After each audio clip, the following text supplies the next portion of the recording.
what we call the early teachings or the Pali Canon. And these are the stories of the Buddha. These are the doctrines that emerged from the early teachings. And I wanted to read to you, if you're willing.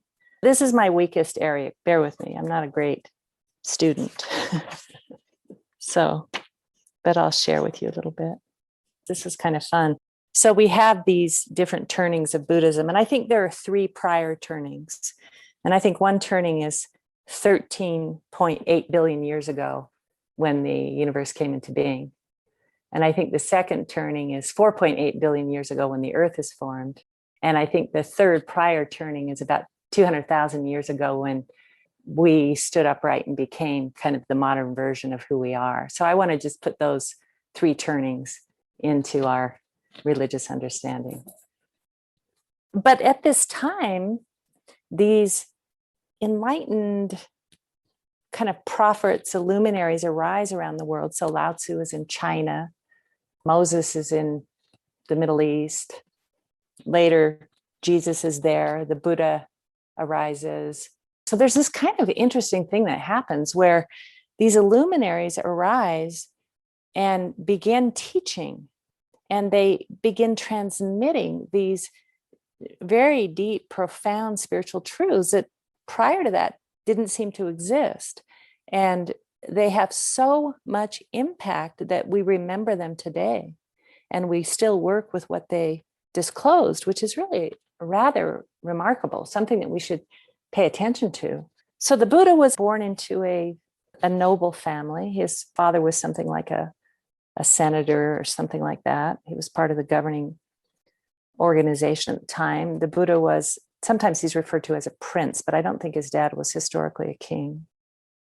He went into the market. He left the privilege and pleasure and of his life and went into the marketplace, and we're told came upon a sick person, an old decrepit person, and a corpse. Those 3 things. And that disturbed him and provoked him to leave his comfortable life, his quite astoundingly blessed life, and actually go on a spiritual search.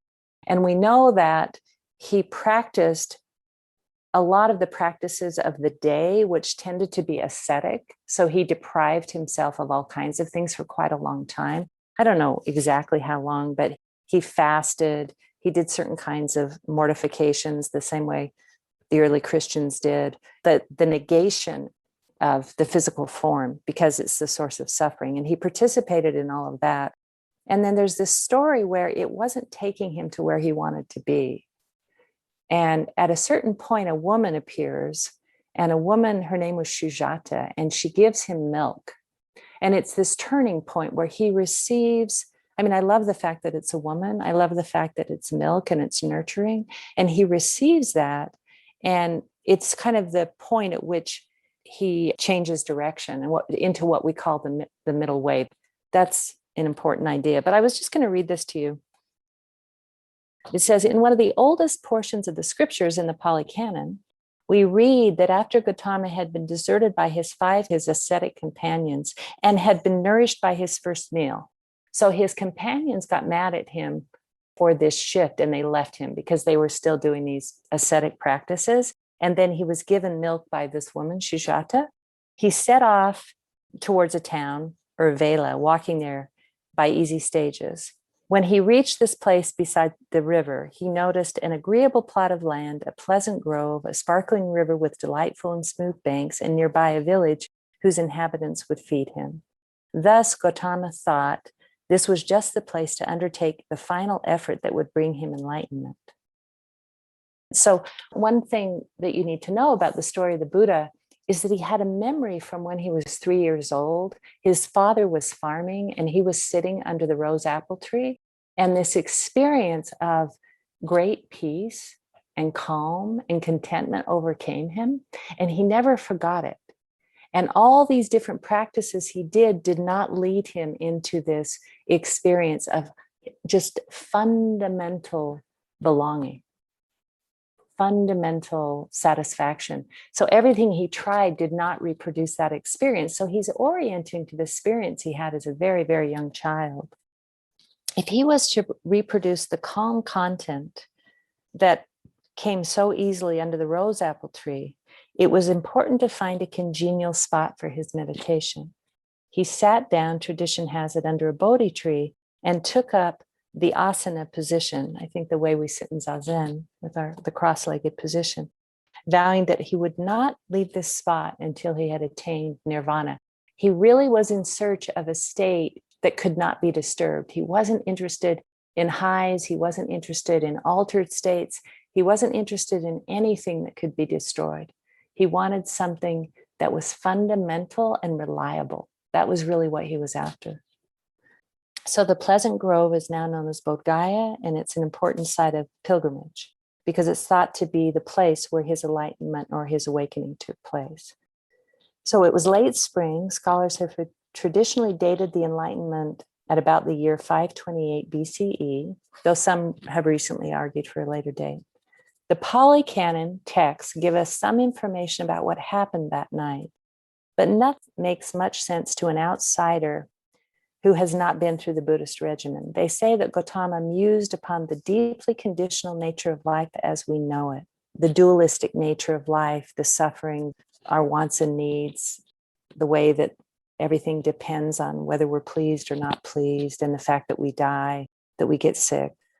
He saw all of his past lives, so there is a doctrine of reincarnation in this story.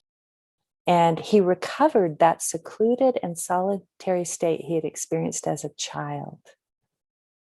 And then he progressed through higher states of consciousness until he gained an insight that forever transformed him and convinced him that he had freed himself from the round of samsara and rebirth, from just this continuous experience of, you know this from your own life, where you just circle around something again and again and again, and you just can't seem to get free of it. There seems to be little new about his insight, traditionally known as the Four Noble Truths and regarded as the fundamental teaching of Buddhism. This is what's important. So I want you to know that the way the early school describes his enlightenment and the way the Mahayana or the later school describes his enlightenment is slightly different, and we should understand that. So in the early schools, he actually sees the Four Noble Truths. He sees the noble truth of suffering. He sees the second truth, which is the truth of desire or craving, how much we want, how much we demand and crave from life. The third noble truth is the way in which we can kind of relinquish that very powerful addiction to craving and to desire. And then the path of practice that will lead you to realize that in a sustained way. This is literally how his enlightenment is described in the early school.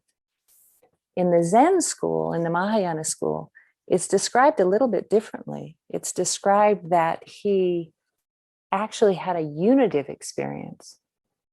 And in our koan study, he's quoted as saying, "When I awakened, the great earth and all sentient beings were simultaneously awakened." And then he touches the ground, identifies the earth as his witness. He sees Venus and he touches the great earth. So the early school, it's about the will of samsara and the release from suffering. The Mahayana school, it's samsara is nirvana. It's all one, and he is not separate. So when I wrote about this in my most recent book, I had to kind of deal with that. There's this distinction in the way his enlightenment is described. And the first one makes sense. And then the second one makes sense when you think about Nagarjuna's insight that samsara is nirvana, that there's no separation. Then of course, the story of the Buddha's enlightenment is one of non-separation. So does everybody see that difference? It's like the first time he's seeing into the predicament of being human, and he's seeing the path of liberation. And for 400 years, that's how people practice Buddhism. And then Nagarjuna comes along, and this insight that, wait, we're creating this enormous dualism between suffering and liberation.